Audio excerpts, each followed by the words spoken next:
यह देखकर वह डर गई और डर के मारे वह तलवार उसकी हाथ से छूटकर राजकुमार की गर्दन पर जा गिरी और राजकुमार का सर कट गया। एक राजा था, वो बहुत धर्मात्मा और न्याय करने वाला था और वह भगवान का भी बहुत बड़ा भक्त था। उसने ठाकुर जी का मंदिर बनवाया और एक ब्राह्मण को उसका पुजारी नियुक्त किया। वह ब्राह्मण बहुत ही अच्छा और धर्मात्मा था। वह राजा से कभी भी कुछ नहीं मांगता था।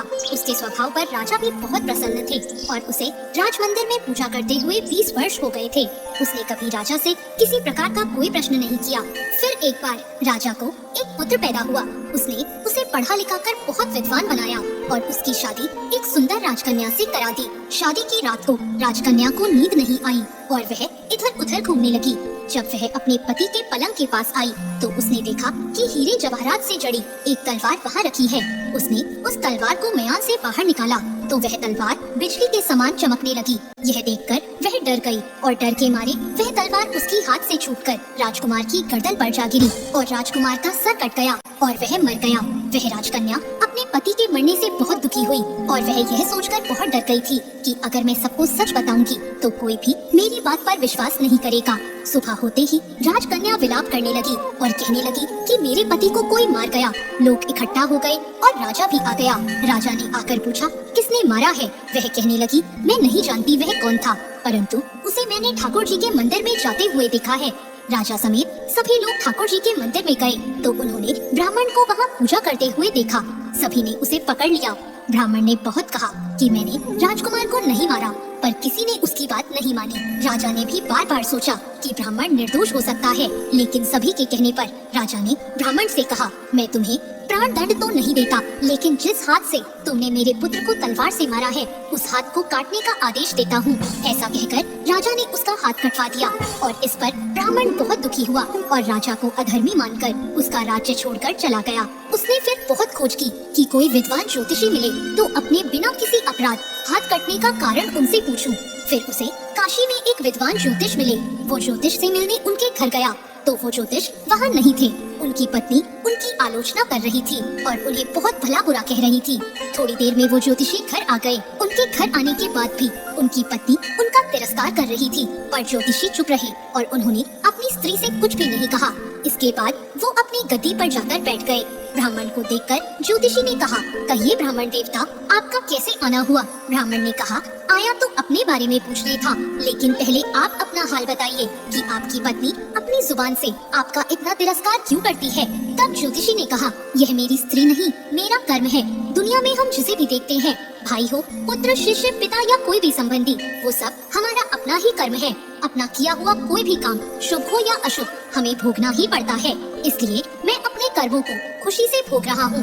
ब्राह्मण ने पूछा आपने ऐसा क्या कर्म किया था। तो ज्योतिषी ने कहा पूर्व जन्म में मैं एक कौवा था और आज जो मेरी स्त्री है वो एक गधी थी जिसकी पीठ पर एक फोड़ा हो गया था और फोड़े की पीड़ा से वह बहुत दुखी थी। उस फोड़े में कीड़े पड़ गए थे जिन्हें खाने के लिए मैं इसके फोड़े पर चोंच मारता था, जिसके कारण इसे असहाय दर्द होता था।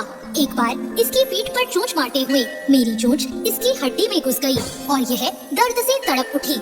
मैंने भी चोंच निकालने की बहुत कोशिश की, परंतु वह अटक गई और नहीं निकल सकी। इसने सोचा कि पानी में मैं अपनी चोंच निकाल लूंगा और ऐसा सोचकर इसने गंगा नदी में प्रवेश कर दिया।